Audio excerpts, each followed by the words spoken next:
እነይህ እንጂ በሉት። ሁሌ ቤትህ እንደ ሴት ተደብቀህ እስከ መቼ ህፃናቶችን ያስገባህ? ሂድና ድፈርና ሙስሊሞች ገስት ላይ ገብተህ አውራ እንጂ በሉት። የዛኔ ጀግና በሉት፣ እንመሰክርላቸዋለን። በህይወት ዘመኑ ሙስሊሞች ገስት ቤት ገብተህ አያውቅም። ግን ህፃናቶችን ዝም ብሎ የማያውቁ ሰዎችን ከመንገድ እየተሰበሰበ እያስገባ እንደዚህ አይነት ድራማ ለእናንተ ይሰራል፣ ይጫወትባቸው ጭንቅላታችሁ ላይ። ጀግንነትህን ሂድና ሁሴን ቤት ገብተህ ያሳየን በሉት። የዛኔ ሞትና ትንሣኤውን አሳይሃለሁ። ድጋሚ ቲክቶክ ላይ እንዳይገባ ነው ለእናንተ ብዬ ነው። በዚሁ እንዲዋረዱ ነበር ሰምቻቸው። አይ በቃ አሰማቸው፣ ችግር አሳያቸው። ቪዲዮውን ከኔ ጋር አላወራም ይላቸዋል አይደለ? ያው እንዳወራ ያሳያቸው እሱ። ተከታተሉት። ያላ ክፈትላቸው ቪዲዮውን። እየለመንኩት አውጣልን እናሳየን እባክህ እያልኩት ተሳድቦ ሄዳል። ኑ ተመልከቱ ቪዲዮውን ክርስቲያኖች። ያንን መጀመሪያ የዛሬ ስንት ዓመት 2 ዓመት በፊት ምናምን ያወራ ነው።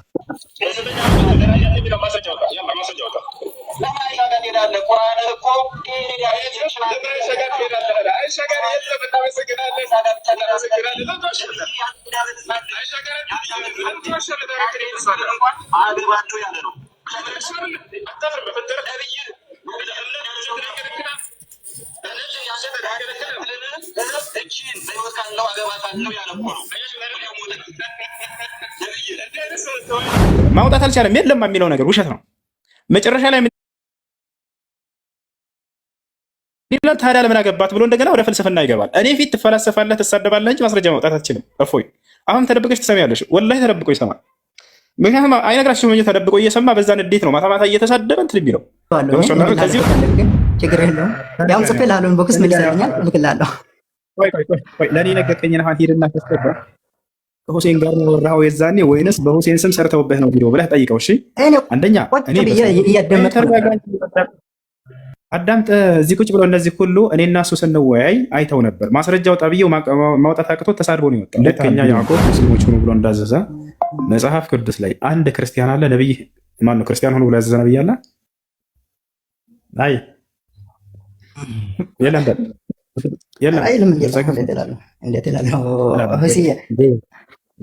ስለዚህ ነቢያቶች አላዘዙም። እሺ እግዚአብሔር ክርስቲያን ሆኖ ብሎ አዘዘ። ማስረጃ ሳይሆን ቢያንስ ወሃቢያ እያሉ ጆሮአቸውን የሚደፍኑባቸው ነገር ምንድን ነው? የራሳቸውን እምነት እንዳትመረምሩ ነው። እስኪ ይህን እንኳ ተረዱ። ቢያንስ አንድ ሰው እንኳ ቆሞ ወሃቢያ ስሏችሁ ጊዜ ምን ማለት ነው ወሃቢያ ብሎ የሚጠይቅ አንድ እንኳ የክርስቲያን ተከታይ በአላህ ስም እምላለሁ የለም። በጌታ በአላህ ስም ብዬ ነው የምነግራችሁ። አንድ እንኳ የክርስቲያን ተከታይ ወሃቢያ እያሉ ሲነግሯቸው ጊዜ ቄሶቻቸው፣ መምህሮቻቸው ምን ማለት ነው ወሃቢያ እስኪያስረዳን ብለው አይጠይቁም። ቢጠይቁ ማስረጃም የላቸውም። አንድ ክርስቲያን አለ ወሃቢያ ማለት እንደሆነ ገብቶ የሚያስረዳ የለም። ወፍ አራሱ አሉ አይደል? ብዙ ሾሆች አሉ አይደል? እናንተ ራሱ ተከፋፈለው እንትን የሚሉ የሚከራከሩ በሃይማኖት ምን ሀኒ ያስልኝ ሰዎች ፍቱና አባ እርሶ ያስረዱ እስኪ ስለ ወሃቢያ ምን ማለት ነው?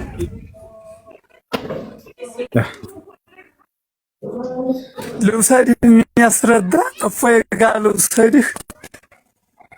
እፎይማ አልቅሶ ሄደ። እዚህ ገብቶ አስረዳለህ ብሎ እንደዚያ መስሎት ክፈት ለተናገርከው ማስረጃ እንዴት አድርጎ አብራርቶ አረብኛውን ቃል ይዞ እንደሚሰነትን ነው። አረ እሱ እኮ ነው ወሃቢያ ብሎ ነግሮህ ምን ማለት እንኳ ወሃቢያ ማስረዳት ሳትችል ቀረህ። የነገረህ ባዶ መሆኑን አስረዳህና አሁን አንተ አባ ምንም ነገር እንደማታውቁ ማለት ነው። ስለ ወሃቢያ ተጠይቃችሁ ምን እንደሆነ እንኳን አያውቅም። ዝም ብሎ ወሃቢያ ያላችኋል አይደል? ይሄ ነው። ሁሴንን ታውቀዋለህ ወይ? ሰላም ብለሃል በለው። እሺ ማንኛውም የከፈትከውን ፋይል ከእርሱ ጋር ሳትዝጋ ለምን አምልጠው ወጣህ? አውጣ ሲልህ ማስረጃ ለተናገርከው ንግግር በለው። መልካም ጊዜ ነው። ይርና ነገር ሁሴን ጋር ጀምረህ ነበር ውይይት። አውጣ እያለህ ማስረጃ ሺህ ጊዜ እየለመነህ ማውጣት አቅቶህ ነቢዩ መሐመድን ተሳድበህ ለምን አመለጥክ ፈረጠጥክ ብላችሁ ጠይቁ ክርስቲያኖች። ያስታውሳታላች ቀን ይነግራቸዋል። ከአንድ ሐዲስ ማለፍ አልቻለም። ወላሂ ላዝም ከኔ ፊት መጥቶ አንዲት ሐዲስ ተናግሮ በልችን ከፍተህ አውጣ ስለው ከዛ ማለፍ አልቻለም። ታዲያ ነቢዩ መሐመድ እንዲህ ላድርግልህ ብሎ ተሳድቦ አምልጦ ይሄዳል። ታቻለ አይደል? ጥያቄ ያላችሁን ቀጥል ትችላላችሁ። ሰላም ብለሃል በለው። አይ ሰላም ጥያቄ ያለን አለይሂ ሰላም። እንዴት ነህ? ሰላም ነው አለ አልሐምዱሊላህ። እኔ ጥያቄ ሳይሆን የለቀኩት በገና ዙሪያ አሪፍ ቪዲዮ ነበርና እስካሁን ብዙም ቪዲዮ ቫይራል እየወጣልኝ አይደለምና 1200 ሰው ነው ምናምን ኮፕሊንክ እንዳደረጉ በደንብ እንትን እንድትል። እሺ ኮፒ ሊንክ አድርጉልን ልጆች። እሺ አሰላሙ አለይኩም ወራህመቱላሂ ወበረካቱ። አለይኩም ሰላም ወራህመቱላሂ ወበረካቱ።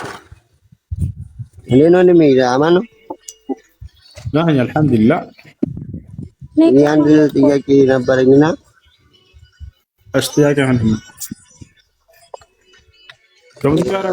ሬስቶራንት እንትን ምግብ ማለት ሬስቶራንት ምግብ ቤት የክርስቲያኑንም ብቻ ሬስቶራንት የሙስሊም ብለው ወንድም ደግሞ የአይሁድና የክርስቲያን ከሆነ ቢስሚላህ የሙስሊም ካለ የሙስሊም ነው የሚበላው፣ ከሌለ ደግሞ የክርስቲያን ብቻ ከሆነ ያለው እነዚያ ክርስቲያኖች ቢስሚላህ ብለው በአላህ ስም ብለው የሚያርዱ ከሆነ ትበላለህ፣ ካልሆነ ግን አይበላም። የሀገራችን ክርስቲያኖች እንደምናውቀው ደግሞ በአላህ ስም ብለው ቢስሚላህ ብለው አያርዱም። ስለዚህ አይቻልም። አላህ በቁርአን ላይ ሲናገር ፈኩሉ ሚማ ዚክረ ስሙላሂ ዐለይሂ የአላህ ስም ተወስቶበት የሚታረድ ከሆነ ብሉ ብሏል።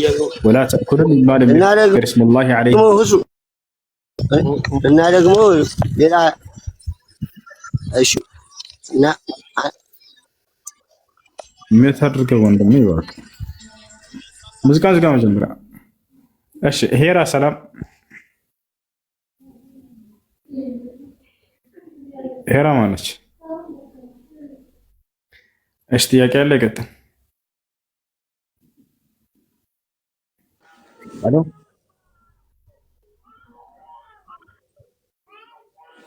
እሺ ማን ነው ጥያቄ ያለ? ሰላም ነው፣ እንዴት ናችሁ? ሰላም ነው አለን። እኔ በኢየሱስ አምላክነት አላምንም፣ ግን ቢያንስ ስለ ስቅለት ትንሽ ከሁለቱም በኩል እሺ ስቅለትን ግን እቀበላለሁ። እሺ ከሁለቱም በኩል ስላልሽ ከኢስላም ያለውን አንፃር ከዚያም ያለውን አንፃር እስኪ የተወሰነ እናንሳለን ልትረጭ ዘንድ። አንደኛ አምላካችን አላህ ሱብሓነሁ ወተዓላ በቁርአን ላይ ምንም በሚያሻማ ሁኔታ መሲሁ እንዳልተሰቀለ እንዳልተገደለ ይናገራል። ጥርት ያለ እጥር ምጥን ያለች ቃልን አላህ ሱብሓነሁ ወተዓላ በእርሱ ጉዳይ ላይ ቋጭቶታል። ወማ ቀተሉሁ ወማ ሰለቡሁ አለ አልገደሉትም አልሰቀሉትም ብሎ ተናግሯል። አልገደሉትም አልሰቀሉትም። ታዲያ ምን ሆነ ከተባለ በል ረፈዐሁ ላሁ ኢለይህ በእውነትም አላህ ወደ እርሱ አንስቶታል። አላህ በክብር አሳርጎታል መሲሁን። መሲሁ በሰማይ ላይ ይገኛል አሁን ላይ ገባቸዋል። ይህ ነው ያለው ነገር። ወደ ክርስትና ስንመጣ ደግሞ እርሱ አይደለም ሊገደል ሊሰቀል በእንቅፋት እንኳን እግሩ እንደማትነካ የአምላክ ጥበቃ በመልአክ እንደሚደረግለት ቃል በቃል መጽሐፍ ቅዱስ ላይ ተነግሮለታል። ገባቸዋል። የአምላክ ጥበቃ ተደርጎለታል። ሉቃስ ወንጌል ምዕራፍ 4 ከቁጥር 1 ጀምሮ፣ ማቴዎስ ወንጌል ምዕራፍ 4 ከቁጥር 1 ጀምሮ እርሱን ማንበብ ትችላላችሁ። እዚያ ቦታ ላይ እግሮችህ እንኳን እንዳይሰናከሉ መላእክቶችን ይልክልሃል፣ ይጠብቅሃል አምላክህ ተብሎ ተነግሮለታል መሲሁ። ሌላ ቦታ ላይ ልክ እንዲሁ ቃል በቃል ኢየሱስ ክርስቶስ በትንቢት በመዝሙረ ዳዊት ላይ ማን ነው በዚያ ላይ አልሞትም ብሎ ቃል በቃል ተናግሯል። አልሞትም ብሎ ተናግሯል። እግዚአብሔር እንደሚያድነው ቃል በቃል ገብቶለታል። ልክ እንዲሁ እግዚአብሔር እንደሚያድነው ቃል በቃል ገብቶለታል። በማስረጃ እንዲሆን ዘንድ ቆይ ላውጣልሽ። ማን ከታች ረመዳን ወይንም አንዋር ማውጣት ትችላላችሁ? አንዴ ማቴዎስ ወንጌል ከምዕራፍ ማቴዎስ ወንጌል ምዕራፍ 4 ሰላም አለይኩም ወአለይኩም ሰላም ወራህመቱላህ። እሱ ኦላ እና ኦሊባ የሚለውን ሚራፍ ንገረኝ። የሆነ ልጅ ያ ካለ እኔ ሰልማለሁ ብሎ ነበር። ኦላ እና ኦሊባ የኢየሱስ ሚስቶች ኔቱ ስላልቻለ ነው። ቀጥታ ልጁ ከኔ ነበረ። ሕዝቅኤል ምዕራፍ 23 ከቁጥር 1 ጀምረህ አንብብለት። አይ እሺ ተመልከቱ። ትንቢተ ሕዝቅኤል ስንት? ትንቢተ ሕዝቅኤል ምዕራፍ 23 ከቁጥር 1 ጀምሮ ያትሰናከል በእጆቻቸው ያነሱሃል። ተመልከች ያ ቃል ቀጥለን እስኪ እናንብበው። ለመሆኑ ኢየሱስ ይድናል ወይ ከተባለ አዎ እግዚአብሔር አድነዋለሁ ብሏል። እንመልከት፣ እንቀጥል። በተኩላና በእባብ ላይ ትጫማለህ ይላል። አንበሳውንና ዘንዶውን ትረግጣለህ ይላል። ምን ያሳያል ይሄ? ተኩላና እባብ የተባሉት በክርስቶስ ላይ የሚያሴሩ ጠላቶች ለማለት ነው እንጂ ስለ እባብና ስለ ተኩላ ስለ እንስሳቶች እንዳይመስላቸው የሚያወራው ቅኔያዊ ንግግር ነው። እነዚያን ምን ይሆናቸዋል? ይጫማባቸዋል ማለት የበላያቸው ይሆንባቸዋል። አንበሳውንና ዘንዶውን ትረግጣለህ ማለትን ማለት ነው። እነዚያን ጠላቶች ሁሉ እንዳለ የበላይ ተሆንባቸዋለህ። አሸናፊ ነው እንጂ ክርስቶስ አይሸነፍም፣ አይገደድም፣ አይሰቀልም። እሱ ያሸንፋቸዋል። ቀጥሎ ምን አለ ኢየሱስ? እግዚአብሔር ስለ ኢየሱስ ሲናገር በእኔ ተማምኗልና አሳልፌ እሰጠዋለሁ፣ አስጥለዋለሁ አለ። ከምንድን ነው የሚያስጥለው? ከጠላቶቹ ተንኮልና ሴራ ያስጥለዋል አምላክ። ስሜንም አውቋልና እጋርደዋለሁ አለ። እጋርደዋለሁ ምን ማለት ነው? ከለላ ሆነለታለሁ ማለት ነው ከጠላቶቹ። ከዚህ አስቀጥሎ ምን አለ? ይጠራኛልና አለ። ጠርቶታል አልጠራም? ኢየሱስ ክርስቶስ ጠርቶታል። ምን ብሎ? ዮሐንስ ወንጌል ምዕራፍ 12 እንዳታውቀ ዮሐንስ ወንጌል ምዕራፍ 12 ቁጥር 27 ላይ እንቀጥልና ታሳያቸዋለህ። ምን ብሎ ጠርቶታል? ታስታውሽ ከሆነ አባት ሆይ እባክህ ከዚች ሰዓት አድነኝ ብሎ ጠርቶታል። ምን አለ? እግዚአብሔር ይጠራኛል፣ ከዚያስ እመልስለታለሁ አለ። ያ የተሰቀለውስ ምን ብሏል? የሚገርምሽ አምላኬ አምላኬ ሆይ ስለምን ተውከኝ? በጠዋትም በቀንም እጠራሃለሁኝ ግን አልሰማኸኝም እያለ የተናገረ አካል ነው የተሰቀለው።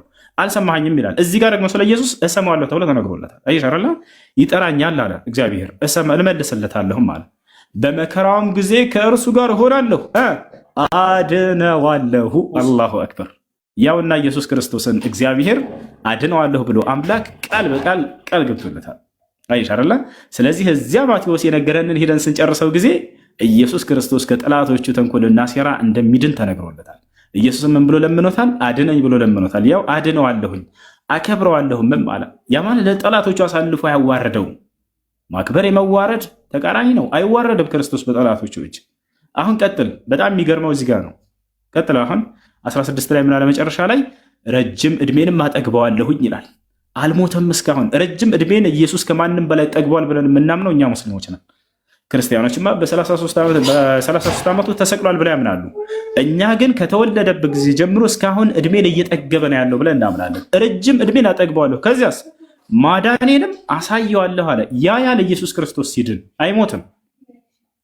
ስለዚህ ክርስቶስ እንደሚድን ቀድሞ ቃል በቃል በትንቢት ተነግሮለታል ማለት ነው። አሁን ይህንን ቃል በቃል ኢየሱስ ወደ ላይ ከፍ ብለን ብናየው አልሞትም ብሎ የተናገረበትን አሳያት። ወደ ላይ ዝም ብለህ ከፍ በል። ቃል በቃል ኢየሱስ በትንቢት አልሞትም። ወደ ላይ ትንሽ ከፍ በል፣ ከፍ በል፣ ከፍ በል፣ ከፍ በል። ሂድ ሂድ ሂድ። እስኪ ወደ ላይ ያው ሂድ፣ ትንሽ ከፍ በል። አልሞትም ያለበትን አንድ ጊዜ አውጥቼ ላሳየህ። አልሞትም ቆይ ምዕራፍና ቁጥር ልስጥህ። ኢየሱስ ክርስቶስ አልሞትም ብሎ የተናገረበትን ላሳያችሁ። መዝሙረ ዳዊት ምዕራፍ 117 ቁጥር 17 ላይ አልሞትም በሕይወት እኖራለሁ እያለ ቃል በቃል ይናገራል። አልሞትም የሚለው መቼም ማንኛውም ሰው አይደለም፣ ሁሉም ሙተዋል አይደለ? አንድ አልሞትም ያለ ቃል አለ። ስለማን ነው የሚናገረው? ያው እንደማይሞት አልሞትም በሕይወት እኖራለሁ እንጂ የእግዚአብሔርም ስራ እናገራለሁ እያለ ቃል በቃል ይናገራል። ያውና ሜላን ቁጥር 17 ላይ 17 ቁጥር 17 ላይ ያነ እዚህ ቦታ ላይ ከላይ ያለው ለኢየሱስ ክርስቶስ እንደሆነ ያምናሉ። ከላይ ትንሽ ከፍ አድርገው ምን ይላል? ይሁን የእግዚአብሔር ቀኝ ከፍ ከፍ አደረገችኝ፣ የእግዚአብሔርን ኃይል አደረገችልኝ እያለ እየተናገረ ምን ይላል? አልሞትም ብሎ ኢየሱስ ክርስቶስ ቃል በቃል ይናገራል። በሕይወት እኖራለሁ እንጂ አለ የእግዚአብሔርን ስራ እናገራለሁ እያለ ይናገራል ማለት ነው። ስለዚህ ኢየሱስ ክርስቶስ እንደሚድን ቃል በቃል ተነግሯል። ክርስቶስን እግዚአብሔር ያድነዋል የሚለውን ቃል በቃል ደግሞ ላሳየሽ። መዝሙረ ዳዊት ምዕራፍ 20 ነው። ወጣው እስኪ 20 ወይ 21 አካባቢ ቁጥር 6 ላይ እዛው ዳዊት ላይ ክርስቶስን የተቀባውንም አድነዋለሁኝ ብሎ ቃል በቃል ተናግሮለታል። እስኪ ቁጥር 6 ላይ 21 ነው 20 ነው እሱ ቁጥር 6 9 ሳይሆን 6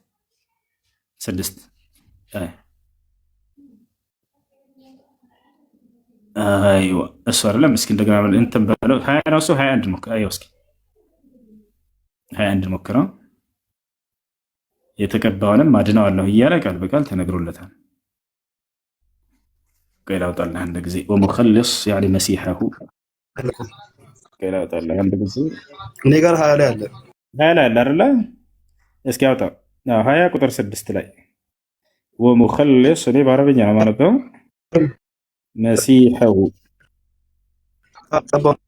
መዝሙር 26 ላይ እግዚአብሔር ይላል ይታየሻል። እግዚአብሔር የቀባውን ይላል። የቀባውን የሚለው አረበኛውን ሄደሽ ብታየው ክርስቶስን ይላል። ወደም የእንትኑ ስታየው ዕብራይስጡን ወደ አማርኛ ስትቀይረው የቀባ የሚለው ክርስቶስ የሚለውን ቃል ተክቶ ይመጣ ነው። ወደ አማርኛ ስቀይር የተቀባ ማለት ነው። እግዚአብሔር የቀባውን እንዳዳነው ዛሬ አወቅኩ ይላል። እንዴት ነው የሚያድነው? ከሰማይ ከመቅደሱ ይመልስለታል። ማን የተመለሰለት? ክርስቶስ። ቅድም እመልስለታለሁ ይጠራኛልን ብሎ ተናግሮለታል አይደለ? የዛን ይመልስለታል። በቀኙ ብርታትን ማዳን እያለ ይናገራል። የሚገርምሽ ከታች ቀጥሎ የሚናገረው ዮሐንስ ወንጌል ላይ እየተነገረ ነው። ታስታውሽ ከሆነ ዮሐንስ ወንጌል ላይ ፈሪሳውያኖች ኢየሱስን ሊይዙት በሰረገላ ሲመጡ ከይሁዳ ጋር እኔ ማነህ አንተ ሲሉት ጊዜ እኔ ኢየሱስ ነኝ ሲላቸው ወደኋላ ወድቀዋል ይላል አይደለ? ከዛ እንደገና ተነስተው እንደገና ይቀጥላል። ቀጥሎ ምን አለ? እነዚያ በሰረገላ ይላል፣ እነዚያም በፈረስ ይታመናሉ አለ። ማናቸው እነዚህ ፈሪሳውያኖች ክርስቶስን ሊይዙ የመጡት? በሰረገላም በፈረስም ይተማመናሉ አለ እግዚአብሔር። ከዚያስ ይላል እኛ ግን በአምላካችን አለ ኢየሱስ ክርስቶስ፣ እኛ ግን በአምላካችን በእግዚአብሔር ስም ከፍ ከፍ እንላለን ይላል። ያነሰዋል፣ ከፍ ያደርገዋል። ከዚያ በኋላ ቀጥሎ ምን አለ? እነርሱ ተሰነካክለው ወደቁ አለ። ፈሪሳውያኖች እንደወደቁ አሳይሻለሁኝ። በሰረገላ መጥተው ማለት ነው ከእርሱ ፊት ቁመው፣ እኛ ግን ተነሳን። አላሁ አክበር። አምላክ ያነሰዋል ክርስቶስን። አላህ ቃል በቃል አነሳሁት ብሎ የተናገረውን ቃል በቃል ለምናሳያቸው ያው እነርሱ እንደዛ ሊይዙት የመጡት በሰረገላ የመጡት ወደኋላ ተሰነካክለው ተፈነጋግለው ይወድቃሉ። የሚገርማቸው ከዚያ በኋላ ክርስቶስን ግን አምላክ አነሳው። ጸንተንም ቆምን አለ። አቤቱ ንጉሥን አድነው በጠራህንም ቀን ስማን አለ። በአጠቃላይ ክርስቶስን አዳነው የሚል ቃል በቃል እዚህ ታነሳላታ ያላችሁ አምላክ እንደሚያነሳው ጠላቶቹን ከፊቱ ጥሏቸው እዚህ ጋር ትረዳላችሁ ማለት ነው።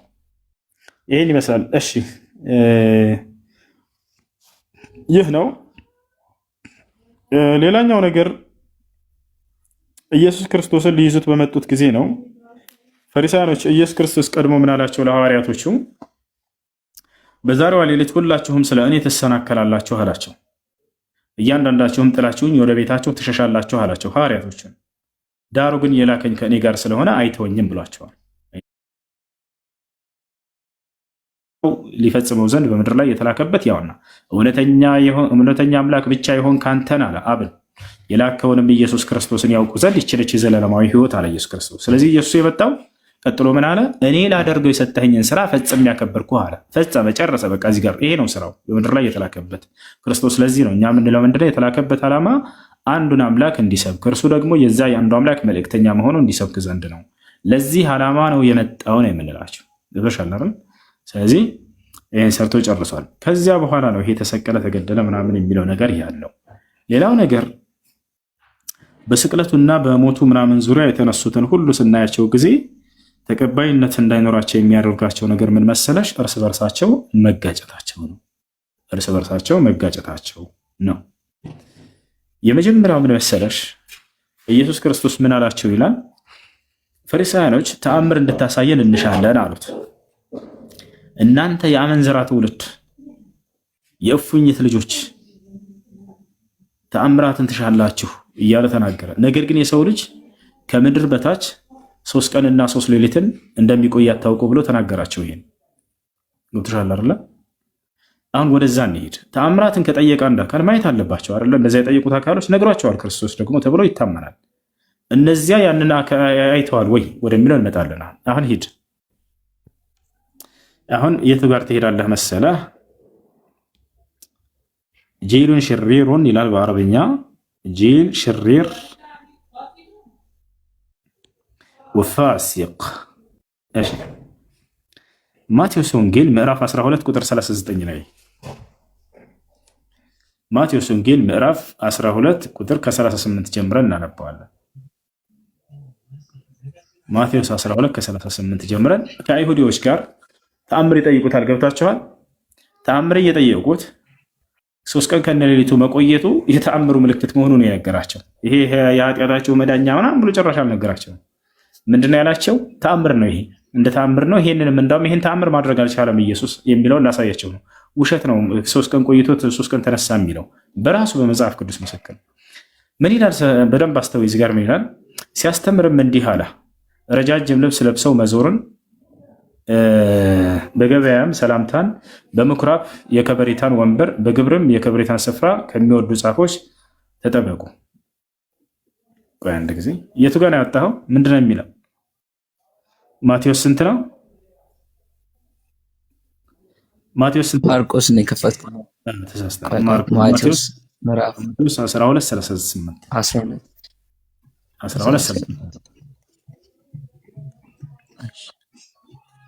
12:38 በደንብ አስተውሉ። አይሁዲዎች ክርስቶስን ተአምር ሊጠይቁት ነው። በዛን ጊዜ ከጻፎችና ከፈሪሳውያን አንዳንዶቹ መለሱና አክብረው ተመልከቱ፣ መምህር ሆይ አሉት።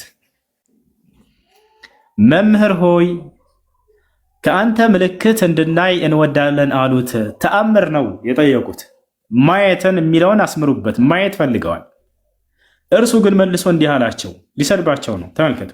ክፉና የአመንዝራ ትውልድ ምልክት ይሻል አላቸው። ክፉ ብሎ ሰደባቸው። የአመንዝራ ትውልድ ብሎ ሰደባቸው። አመንዝራ ማለት ታውቃላችሁ? መጽሐፍ ቅዱስ ላይ ምን ይላል? ጂል ሽሪር ወአብነ ዚና፣ የዝሙት ልጆች እያለ ይሰድባቸዋል። እነርሱ ሰድበውት ነው ወይ የጠየቁት? ያጀማ አይደለም፣ በፍጹም መምህር ሆይ ብለው አክብረው እኮ ነው የጠየቁት። ከቻለ በክብር መመለስ ነው። ተአምር አሳየን ብለው ነው እነዚህ ሰዎች የጠየቁት። ነገር ግን ክርስቶስ ይሄን ተሳድቧል ተናግሯል ብለን እናምናለን ወይ እኛ ሙስሊሞች ብትሉ ላ በፍጹም አናምንም። ያ በኒ እስራኤል እያለ አክብሮ ነው የመለሰላቸው እንደ ቁርአን። እናንተ የእስራኤል ልጆች ሆይ እያለ እንደ አጠቃላይ እንሂድ። አሁን ተአምርን አሳየን ብለው እየጠየቁት ነው።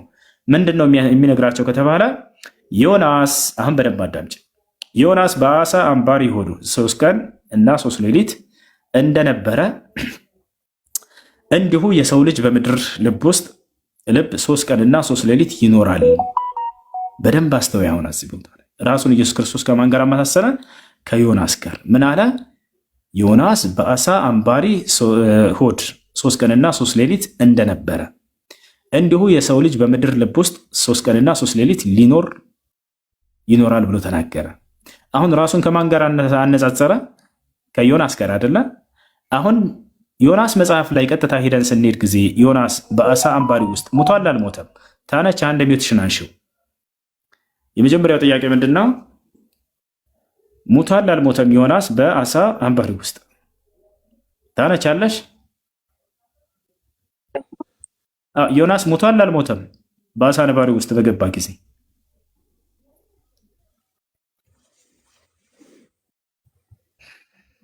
አለች? ሙቷል? እንጃ። ኦኬ ኪያ ከላይ ያለሽ በቃ ተዋት። يلا انزلي تحت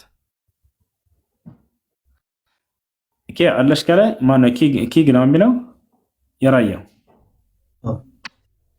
ሰላም ነው። እንዴት ነው?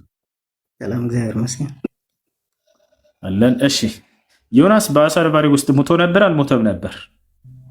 እኔ የገባሁት ጥያቄ ነበረኝ። አንድ ጥያቄ ለመጠየቅ ነው። እሺ ጥያቄ ምንድን ነው? ኦኬ ጥያቄ ከመሐመድ በፊት እስልምና ነበረ ብለህ ታምናለህ?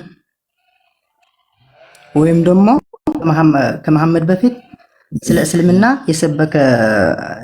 የሰበኩ ነቢዮች አሉ ብለህ ታምናለህ? እናምናለን። አዎ። እሺ ታሳየኝ ትችላለህ? አዎ አሳያለሁ። እሺ አሳየኝ። ከምን ላይ? ከቁርአን ላይ። አዎ ከቁርአን። እሺ አሳየኝ። 5:111 እናውጣለት አንዴ እኖራለህ። 5:111 ሱረቱል ማኢዳ ምዕራፍ 5 ቁጥር 111 ላይ ደግሞ ያዕቆብ ደግሞ ሙስሊሞች ሁኑ እያለ ልጆቹን እንደሰበከ እናሳየህ። አሁን ሱረቱል በቀራ ላይ ጨምርለት። ያዕቆብን ታውቀዋለህ አይደለ? ይራያው ያዕቆብን ታውቀዋለህ? አዎ አውቀዋለሁ። ያዕቆብ ደግሞ ልጆቹን 11ንም ልጆች ሰብስቦ ሙስሊሞች ሁኑ እያለ ሲሰብካቸው እናሳየህ። ሱረቱል በቀራ ላይ ያወጣለት። እሺ 132 ሱረቱል በቀራ 132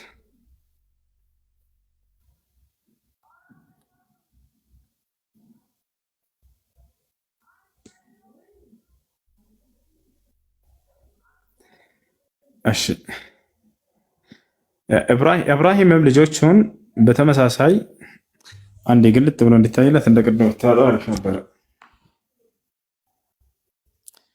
እሺ እንዲታይ ራሱ እንዳነበው ማለት ነው ከኛ ይልቅ 132 ሱረቱል በቀራ 132 ያውና ምን ይላል እሱ ጋር ትንሽ ካሜራውን ጠረግ አድርገው አንዋር 132 ያውና ይታያል አይደለ? በእርሷም በሕግጋቲቱ ኢብራሂም ልጆቹን አዘዘ ይላል። ያዕቆብም እንደዚሁ ልጆቹን አዘዘ። ምን አለ? ልጆቼ ሆይ አላህ ለእናንተ ሃይማኖትን መረጠ፣ ስለዚህ እናንተ ሙስሊሞች ሆናችሁ እንጂ አትሞቱ አላቸው ይላል። ያው ያዕቆብ ምን አለ ለልጆቹ? ልጆቼ ሆይ ሙስሊሞች ሆናችሁ እንጂ አትሞቱ አላቸው ይላል። ይሄን ይመስላል የራያው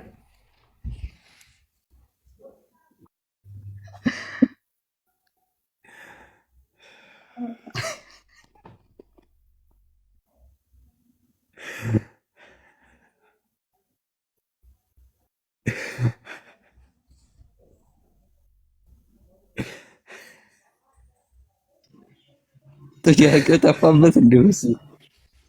ኧረ አሪፍ ነው ብቻ በጣም አሪፍ ነው ብቻ።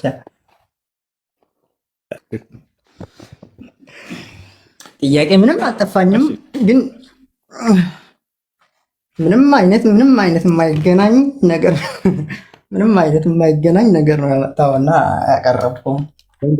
እንግዲህ እረዳለሁ። እሺ አሁን ክርስትናን የሰበከ አንድ ነብይ ያለ መጽሐፍ ቅዱስ ላይ ከሌላ አልጠይቅም። አብሽር ከመጽሐፍ ቅዱስ ክርስትናን የሰበከ ጥያቄን ያልተመለሰልኝ ጭራሽ ካልመለስከው ጎበዝ። ክርስትናን የሰበከ ነብይ ያለ መጽሐፍ ቅዱስ ላይ እንታ ከቁርአን ላይ ያሳየና ካሳየነህ አለመቀበል የራስህ ፋንታ ነው። ግን ያንተ እምነት መጽሐፍ ወይ እንጂ ተረጋጋ።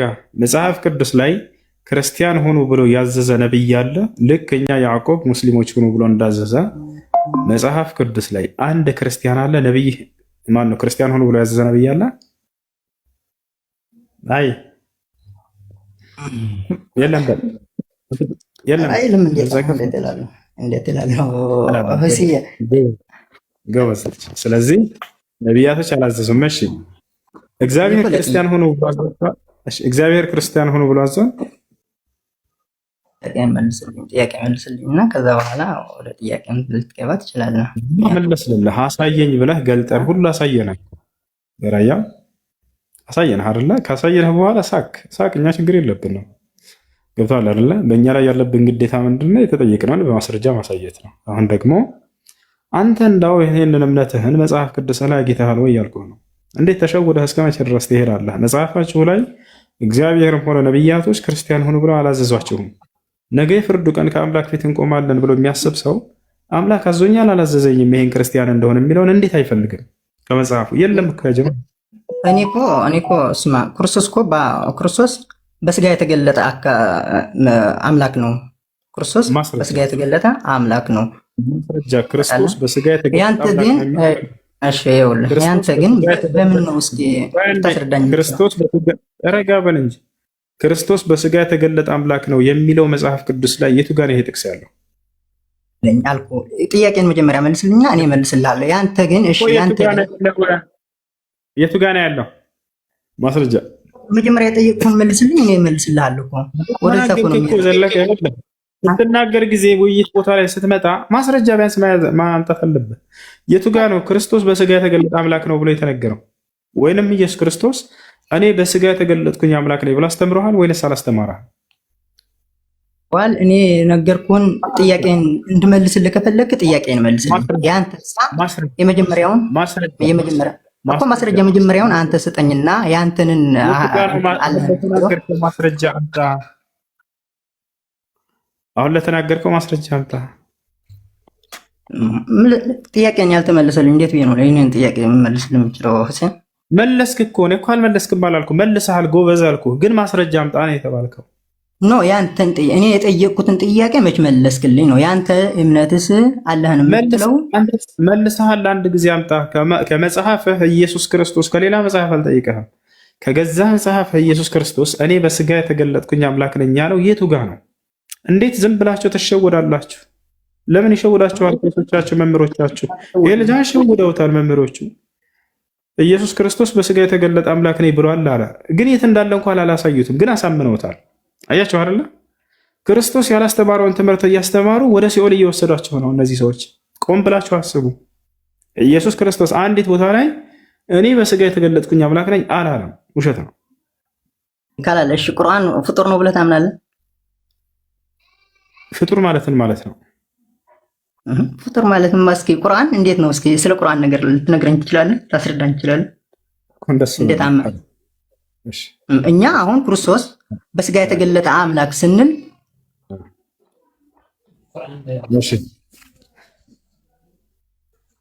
ኢየሱስ ክርስቶስ ለምሳሌ ፍጡር ነው። ፍጡር ማለት ትርጉሙን ታውቃለህ አታውቅም? ኪንግ ወይ ኢየሱስ ክርስቶስ ፍጡር ነው። ፍጡር ማለት ትርጉሙን መጀመሪያ ታውቃለህ? ላስረዳህ ወይንስ ካወቅ ንገረኝ። እሺ ምን ማለት ነው ፍጡር ማለት? ንገረኝ። እሺ ንገረኝ። እሺ አውቃለሁ ስላልክ ያንተን ፍች ልስማህና ከዛ በኋላ አስረዳሃለሁ። ችግር አስረዳኝ። ንገረኝ። ፍጡር ማለት ምን ማለት ነው? እስኪ ንገረኝ። ፍጡር ማለት ጅማሬና ፍጻሜ ያለው በሆነ ጊዜ ላይ ተጀምሮ የሆነ ጊዜ ላይ ፍጻሜውን ያገኘ ማንኛውንም የአካል ማንነቱን ስጋውንም ሆነ ነፍሱን ከሆነ አካል ከፈጣሪ ዘንድ የተቸረና የተሰጠ ማለት ነው። ይሄ ነው ፍጡር ብሎ ማለት። ስለዚህ በዚህ መሰረት ትስማማለህ? ማንኛውንም ስጋችንንም ነፍሳችንንም አምላክ ላይ የሰጠን አይደለም? ይሄ ፍጡር ያሰኘናልና በሆነ ጊዜ ላይ ተጀምረን ደግሞ የሆነ ጊዜ ላይ ፍጻሜ ያለን ገብቶሃል አይደል? ይህ ፍጡር ያሰኘናል። እንደዚህ ከሆነ ደግሞ ኢየሱስ ክርስቶስ በዚህ መስፈርት ስንመዝነው ፍጡር ነው። ምክንያቱም ስጋውንም ሆነ ሕይወቱን ተሰጥቶ ነውና። ማስረጃ ስለ ስጋው ሉቃስ ወንጌል ምዕራፍ 1 ቁጥር 30 ገብርኤል ምን አለ? እነሆ ትጸንሻለሽ፣ ወንድ ልጅንም ትወልጃለሽ፣ ስሙንም ኢየሱስ ትይዋለሽ አላት። ከዚያ ቀደም ብሎ ምን አለ? ከጌታ ከአምላክ ዘንድ እነሆ ጸጋ ተገኝቶልሻል ብሎ ነገራት። ገብቶሃል ነው ማለት ነው። ገብቶሃል አይደለ? ስጋን የተሰጠ አካል ፍጡር ነው ማለት ነው። ሌላው የፍጡር መገለጫ ምንድን ነው? በሆነ ጊዜ ላይ ተገኝቶ የሆነ ጊዜ ላይ ፍጻሜውን ያገኘ ነው ተባብለናል።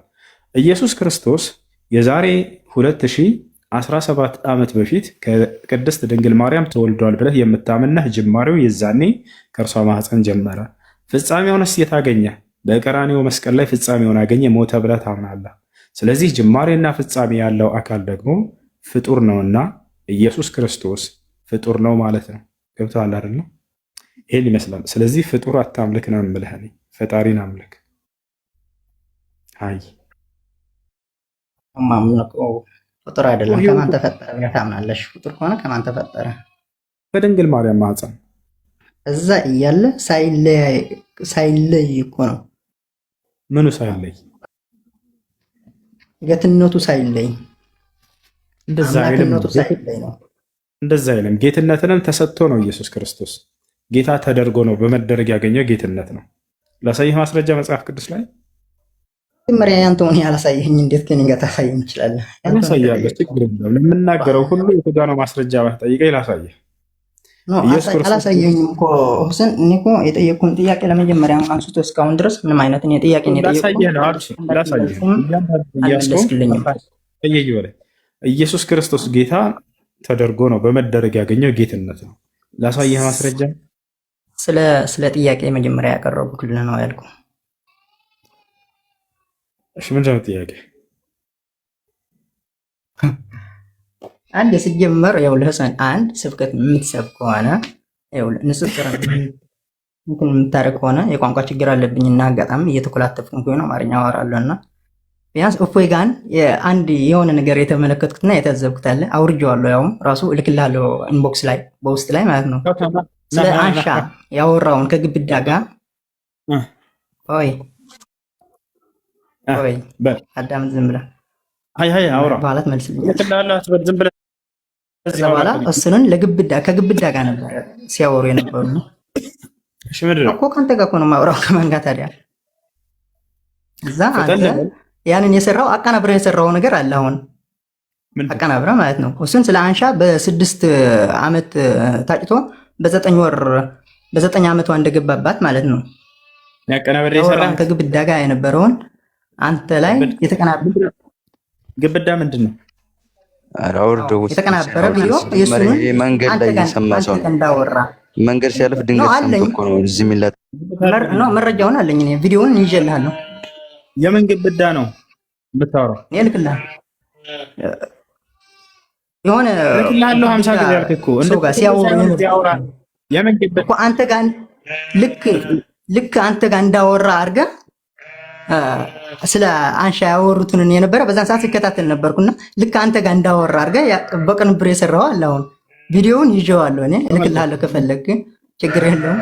ያውም ጽፌልሃለሁ፣ ኢንቦክስ መልሰልኛል፣ እልክልሃለሁ።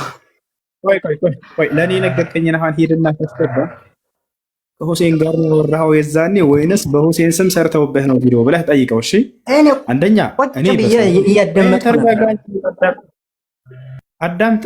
እዚህ ቁጭ ብሎ እነዚህ ሁሉ እኔና እሱ ስንወያይ አይተው ነበር። ማስረጃ ወጣ ብዬው ማውጣት አቅቶ ተሳድቦ ነው የወጣው። አይተሃል ቪዲዮን ከሆነ ማለት ነው። አንደኛ እሱ ነው። ገብቶሃል አይደለ? ሁለተኛ ነገር እኔ በሰው ቪዲዮ አቀናብሬ አላውቅም። ሙሉ ቪዲዮን ሄድና አንድ ክርስቲያን ሰው እንዲህ ብሎ ዛሬ ተናግሮ ብዬ ሰርቼ አላውቅም። እሱ ግን በእኔ ላይ ትምህርቴ ልክ እንዳንተ ተደብቆ እየተከታተለ ቪዲዮ እየቆረጠ ዛሬ ሁሴን ማታ ላይ ያንን ይሰበስብና ሁሴን ዛሬ እንዲህ ብሎ ተናግሮ እያለ ብዙ ቪዲዮዎችን ሰርቷል። ሂድና ቪዲዮዎችን ፈትሻቸው ታገኛቸዋለህ። ወደታች ሁሴን እንዲህ ብሎ ዛሬ ሰርቶ ይላል። ገብቶ ግን እዚህ መናገር አይችልም። ግደለው። እፎይን ጀግንነቱን ማየት ከፈለጋችሁ ክርስቲያኖች አንድ ጥያቄ ብቻ አቅርቡለት።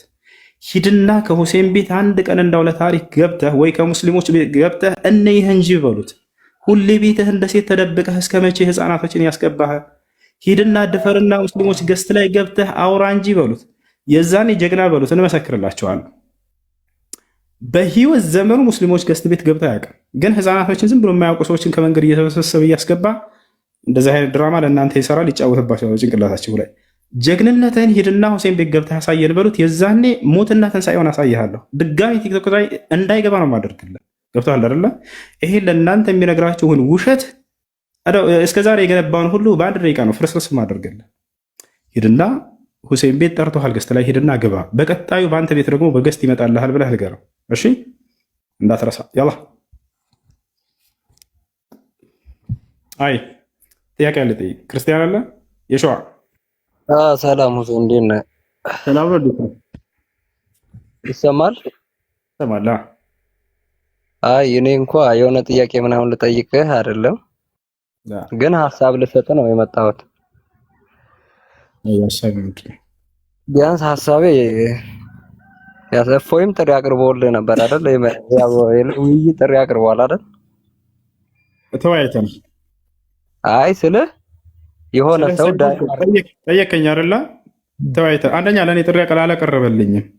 ቪዲዮ ሰራና በራሱ እኔ ሳስተምር ምን አደረገ መሰለህ? እንዳንተ እውነትን ማወቅ የምትፈልጉ ከሆነ ያን አቀረብኩላችሁ እያለ የሚጫወትባችሁን ዛሬ ልንገራችሁ።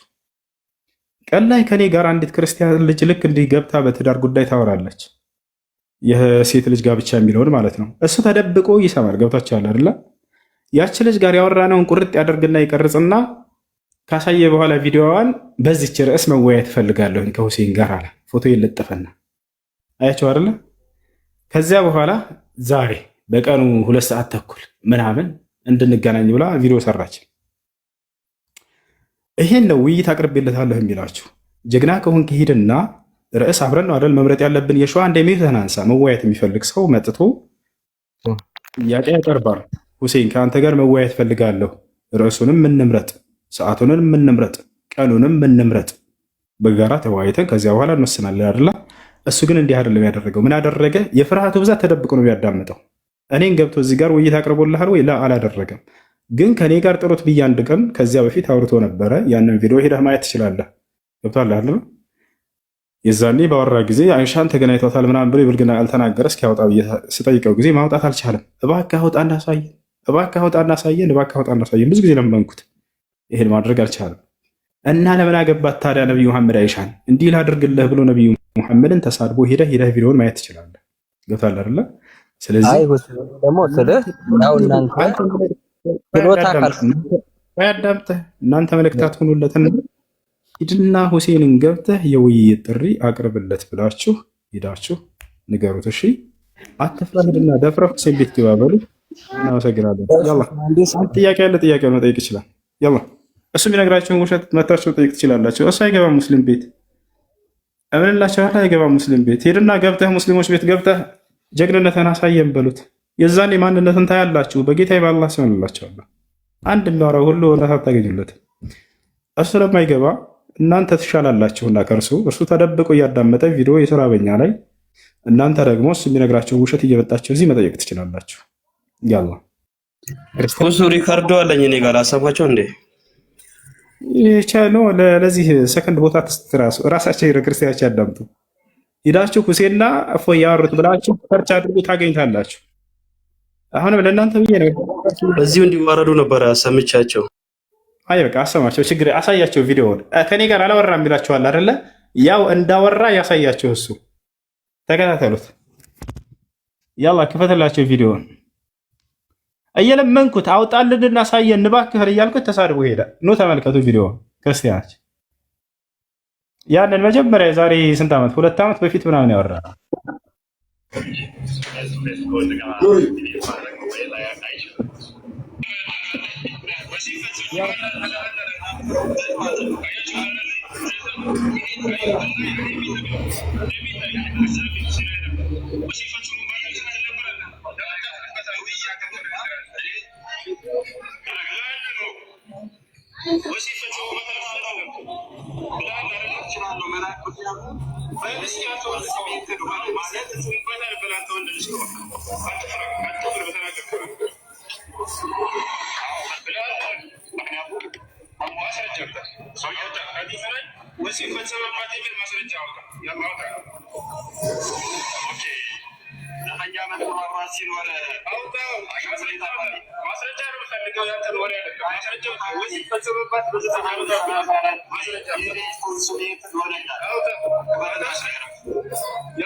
ወላሂ ላዝም እየለመንኩት ነው። ማስረጃውን አውጣ እባክህን፣ ማስረጃውን አውጣ እባክህን፣ ማስረጃውን አውጣ እያልኩ እየለመንኩት ነው። አሁን እዚህ ጋር ውጥት አድርጎ መገላገል ይችል ነበር። ማውጣት አልቻለም። የለም የሚለው ነገር ውሸት ነው። መጨረሻ ላይ ምን ይላል ታዲያ? ለምን አገባት ብሎ እንደገና ወደ ፍልስፍና ይገባል። እኔ ፊት ትፈላሰፋለህ፣ ትሳደባለህ እንጂ ማስረጃ ማውጣት አትችልም። እፎይ አሁን ተደብቀሽ ትሰሚያለሽ። ወላሂ ተደብቆ ይሰማል። ምክንያቱም አይነግራችሁም እንጂ ተደብቆ እየሰማ በዛ ንዴት ነው ማታ ማታ እየተሳደበ እንትን የሚለው ገብታችኋል። ከዚህ በፊት ቪዲዮ ይሰራ ነበር። አሁን አቋርጦ ነው እንጂ ዛሬ ቀን ሁሴን እንዲህ ብሎ እያለ የቀኑን ስሌት እንትን እያለ ያወጣ ነበር። ገብታችኋል አይደለ? ማስረጃ አውጣ እያልኩ እየለመንኩት ነው። ዝም ብላችሁ አዳምጡት። ሺህ ጊዜ ይሆናል ማስረጃ እባክህ አውጣ እያልኩ የለመንኩበት። ቀጥልላቸው።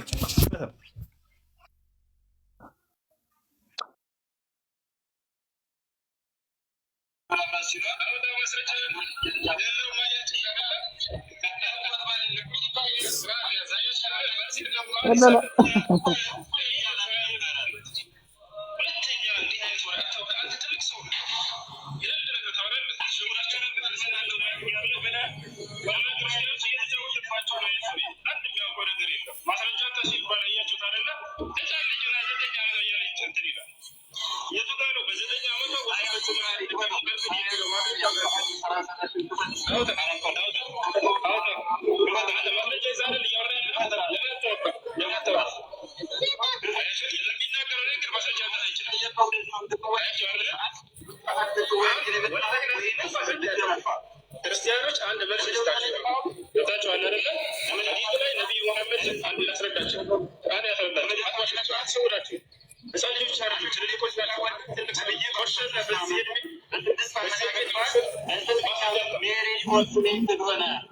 በዘጠኝ ዓመቷ ተገናኛት የሚለውን ማስረጃ አውጣ።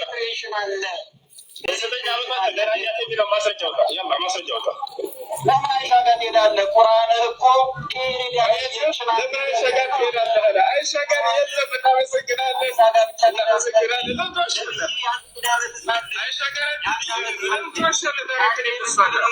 አገባቸው ያለ ነው።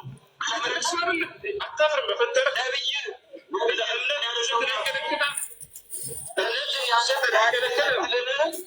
እችን በህይወት ካለው አገባታለሁ ያለ እኮ ነው። ነብይ አይሻ ትልቅ ሰው ነች።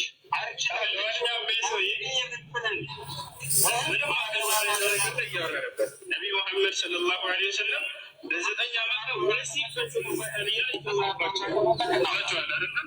ማስረጃ ተሲባል እዚህ መንገድ አይችልም።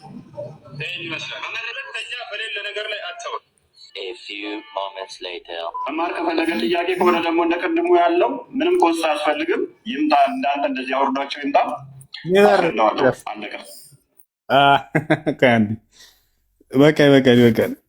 እሺ ከዚህ ሰው ጋር ለምን አላታወሩም የምትሉ ሰዎች እንግዲህ ያውና በማስረጃ ታቸዋል። ከኔ ጋር አውርተው ነበር ከዚህ በፊት ከኔ ፊት የሚቆም ማንም የለም እያለ ይሰክሳቸዋል። አውርተው ነበር። እፎይ የተጻፈውን አወራ እንጂ መቼ ከራሱ ተናገረ እያላችሁ ትሰክሳላችሁ አይደለ? ትጫወታላችሁ በየዋሁ ህዝብ ላይ። አውጣ እያልኩኝ ስንቴን የለመንኩት እየሰማችሁ ነው። እባክህ ማስረጃውን አውጣና ገላግለን፣ እባክህ ማስረጃውን አውጣና ገላግለን። ሊያወጣ አልቻለም። አይሻን ተዋት፣ በቃ ወደ እሷ አትሂድ አለ መጨረሻውን። ምክንያቱም አይሻ ላይ ያ ቃል እንደሌለ ያውቃልና ማውጣት አልቻለም። ይህን ስለዚህ ሰውዬ አንድ ሰከንድ ሰጥቼ እንትን ለማውራት ፈልጌ አይደለም። ሙስሊሞች ይቅርታ፣ ግን ብዙ ክርስቲያኖች ለምን አታወራም ለሚሉ ክርስቲያኖች መልስ እንዲሆናቸው ዘንድ ነው። ያውና ከኛ ጋር አውርቷል። ማስረጃ ማውጣት አይችልም፣ ከሙስሊሞች ፊት በፍጹም አይችልም። ይወታችኋል አይደል? ፍልስፍናውን እዛ የለመደውን እንደዚያ መስሎት ታዲያ ለምን አገባት ብሎ እንደገና ጥያቄ መጠየቅ ጀመረ። ታዲያ አይሻን ለምን አገባት? እንደዛ አይሰራም ከኛ ጋር። እዛ የምትፈላሰፍበት የዋህ ክርስቲያኖች አሉ የሚሰሙና የሚስቁ፣ እነሱ ጋር ትችላለህ። ከኛ ፊት ግን አውጥተህ ማሳየት አትችልም። የምትናገረው ይወታችኋል አይደል? ይህን ይመስላል። ስለዚህ ክርስቲያኖች ከኛ ጋር በደንብ አድርጎ አውርቷል። ከሙስሊሞች ተወያዮች ፊት ማስረጃ አውጥቶ ማሳየት በጣም ደካማ ምን ያክል እንደሆነ አይታቸዋል። በዚህ ጋር ይህን ይመስላል። አሁን ጥያቄ ያለው ክርስቲያን ካለ ማንኛውም ክርስቲያን ገብቶ መጠየቅ ይችላል። ያላ ጥያቄ ያለ ከገባችሁት ውስጥ ገስት ላይ ሁሱ እኔ እንኳን ሙስሊም ነኝ አልሐምዱሊላህ ረቢል ዓለሚን እና የሆነ ነገር እንትን ብሎኝ ጠይቀውኝ ነበረ። ሙስሊሞች እዚህ ፊት ለፊት ላይ ቁርአን ይከፍቱና ጉግል ላይ ሰርች ሲያረጉ ሌላ ነገር ነው የሚሰርቹት ምናምን ብሎ የሆነ ልጅ ተከራክሮኝ ነበረ እና ትምህርት ቤት እና ልጁ ላይቭ ላይ የሁሱ ላይቭ ላይ ናስለው ዛሬ እመጣለሁ ብሎኝ ነበረ እና ለምን እንደቀረ አላውቅም እና እንድትነግራቸው እውነት እንደሆነ እንድነግራቸው ፈልጌ ነው። ይዘውና ልጁን መጠየቅ የሚፈልገውን ነገር ካለ መጠየቅ ይችላል። ማንኛውም ክርስቲያን ገብተው ቀሳውስት፣ ዲያቆናት ማንኛቸውን ገብታችሁ የፈለጋቸውን ጥያቄ መጠየቅ ትችላላችሁ። አንደኛ ይሄ ነው። ሁለተኛ ሙስሊሞች ጉግል ላይ ቁርአንን ሰርች ሲያደርጉ ጊዜ ላኛ ጉግል ላይ ቁርአንን ሰርች አናደርግም። አለ ቁርአን በአፕሊኬሽን አለ ሙሉ 30 ጁዝ፣ ልክ እንዲሁ በወረቀቱ ቁርአናችን አለ። እዚያ ላይ ነው ሄደን ሰርች የምናደርገው የምናየው ቀጥታ ቁርአን ይቷላረ ያ ነው። አይ አላህ እሺ፣ ሌላ ጥያቄ ያለው ክርስቲያን ካለ መጠየቅ ይችላል። ሄሎ፣ ሰላም አለይኩም ወራህመቱላሂ ወበረካቱ። ወአለይኩም ሰላም ወራህመቱላሂ ወበረካቱ። አህለን፣ እንዴት ነው? ሰላም ነው? ደግ ነው፣ አልሐምዱሊላህ። ማን ነው? አልሐምዱሊላህ። እኔ እንኳን ሙስሊም ነኝ። 3 ጥያቄዎች ነበሩኝ ለመጠየቅ የፈለኳቸው። ጥያቄዎች ምንድን ናቸው? ሐሰን እንዴት ነው? እሺ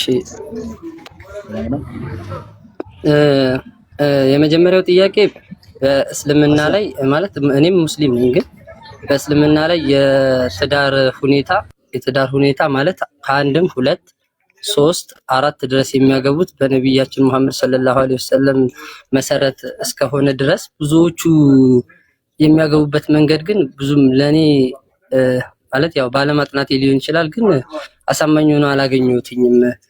በምን በኩል ስትለኝ የመጀመሪያው እውነት ነው፣ ትዳር ያው እንደ ግዴታ በእስልምና ይፈቀዳል። ሁለተኞቹና ሶስተኛ አራተኛ ላይ ግን መስፈርቱ አቅም ብቻ ነው ወይ ነው የኔ ጥያቄ። አቅም ማለት ማስተዳደር መቻል ብቻ ነው ወይስ ውስጣዊ የጎደለ የሆኑ ነገሮችን ያስፈልጋሉ በሌላኛው ሚስትየው ወይም በሷ አኽዋል ላይ ያስፈልጋል የሚለው ጥያቄ ነው። ሁለተኛው ጥያቄው ትክክለኛ ጥያቄ ነው። አቅም ብቻ በቂ ነው ወይ? ሰው እንደፈለገ ማግባት ይችላል ወይ? ብር ካለው ከሆነ አላ እሱ ብቻ አይደለም መስፈርት።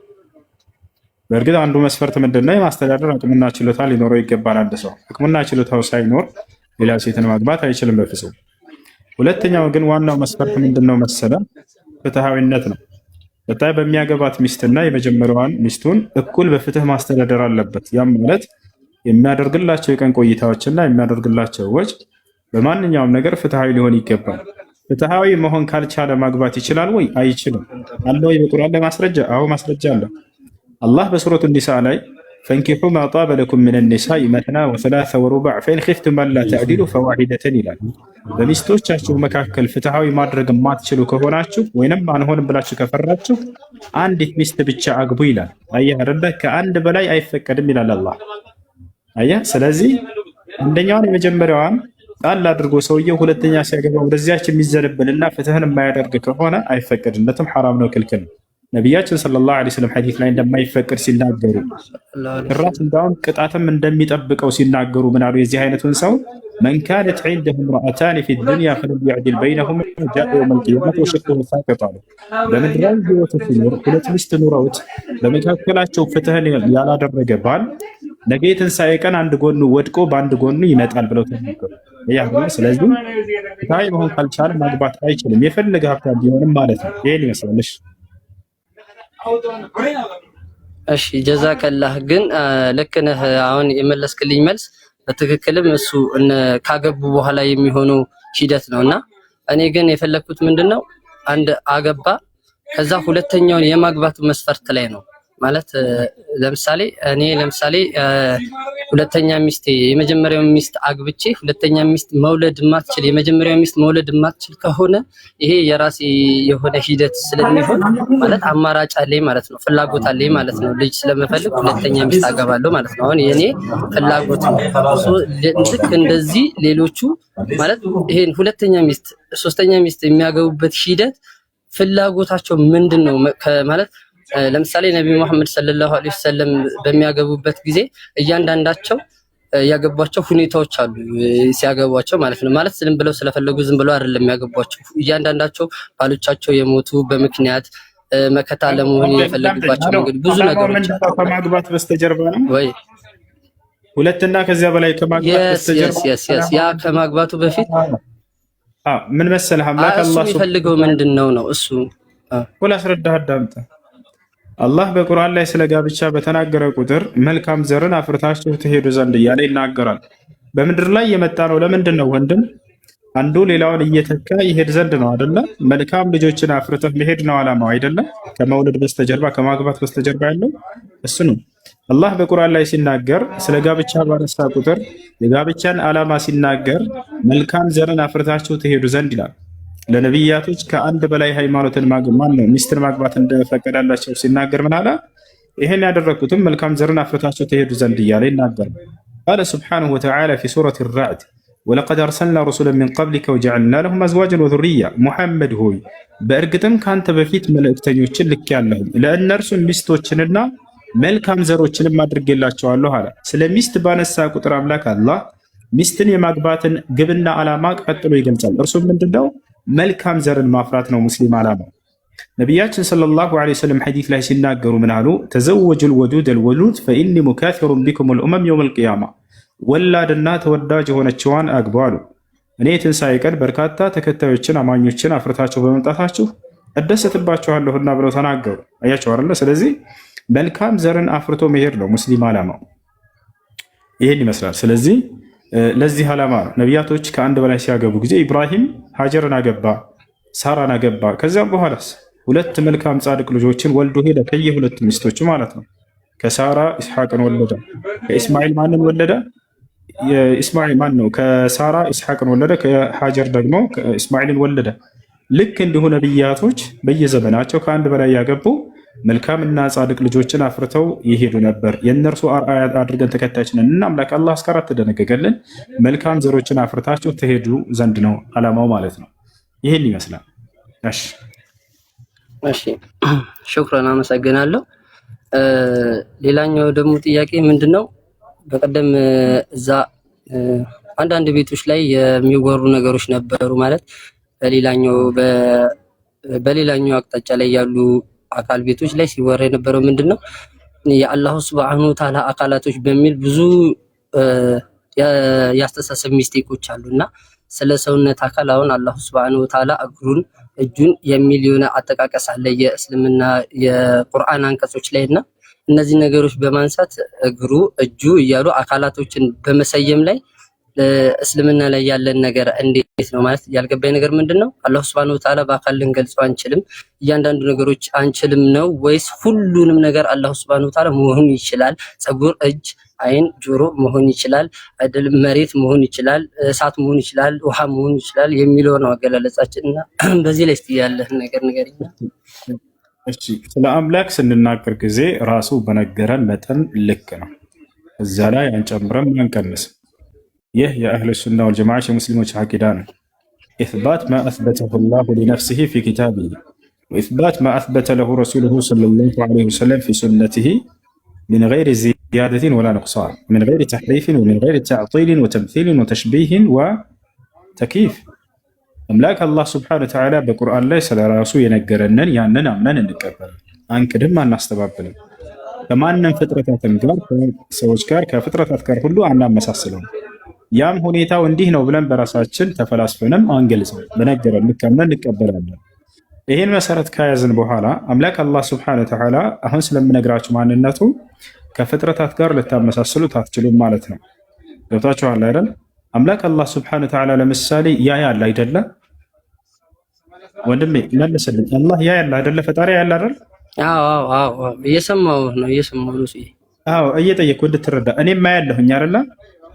እሺ ስለዚህ የፍጡር ባህሪ ያለው ማለት ነው አምላክ አላህ የለውም።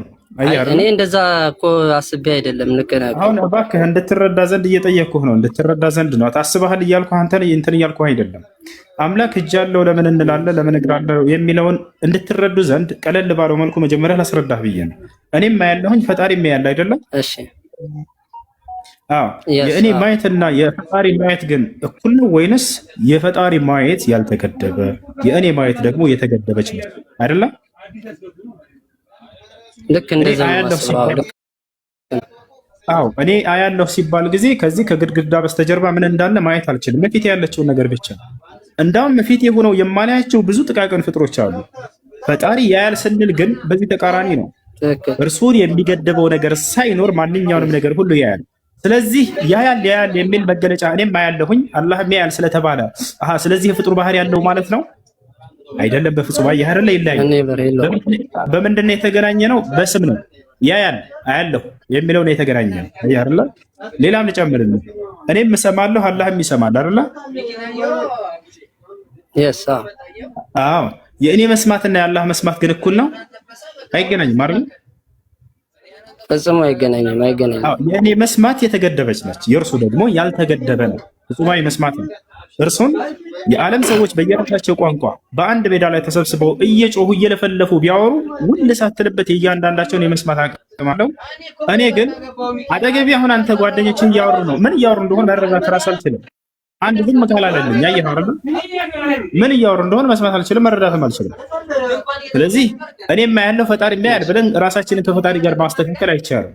ማየታችን መስማታችንም የተገደበ ነው፣ የእርሱ ግን ያልተገደበ ነው። ስለዚህ በዚሁ መሰረት አላህ እጅ አለው ሲባል ጊዜ ልክ እንደኔ እጅ ከፍጥረታት እጅ ጋር በፍጹም የሚገናኝ አይደለም። አደምን በእጆች የፈጠርኩት ይላል። አዎ መለኮታዊ የሆነ እጅ አለው፣ ነገር ግን በፍጹም ከኛ ጋር አይመሳሰልም የሚለውን በመጀመሪያው መሰረት ይዘህ ትሄዳለህ ማለት ነው። አላህ ስብሐነሁ ወተዓላ እግር አለው ስንል ጊዜ እንደኛ አይነት እግር እንዳይመስላቸው። እንደዛ ብሎ ያመነ ሰው ካለ ይሄ ሙስሊም አይደለም። አላህ እንደኛ አይነት እግር የለው። ምክንያቱም አላህ በቁርአን ላይ ሲናገር ለይሰ ከሚስሊሂ ሸይኡን ወሁወ ሰሚዑል በሲር ይላል። እርሱን የሚመስል አንዳች ነገር እንኳን የለም ይላል። አላህን የሚመስል ማንም የለም። አንዳች በሚለው ነገር ውስጥ ማንኛውም ፍጥረት ይካተታል፣ ሰውንም ጨምሮ። ስለዚህ እጅ ሲባል የኛ አይነት እጅ አይደለም። እግር ሲባል የኛ አይነት እግር አይደለም። ያያል ሲባል እንደኛ አይነት ማየቻ እንዳይመስላችሁ። ገብታችኋል አይደል? ከፍጥረታት ጋር ማመሳሰል እርሱን በፍጹም አይቻልም። አላህ ማንንም አልመስልም ብሎ ስለተናገረ በሱረቱ ነሕል ላይ ሲናገር ፈላ ተድሪቡ ሊላሂ አልአምሳል ኢነላህ ያዕለሙ ወአንቱም ላ ተዕለሙን ይላል። ለእኔ ለአምላካችሁ ለአላህ አምሳያ አታድርጉልኝ፣ እኔ አውቃለሁ እናንተ አታውቁምና እያለ ይናገር። አየህ አይደለ? ስላለ እሺ ደረተኛ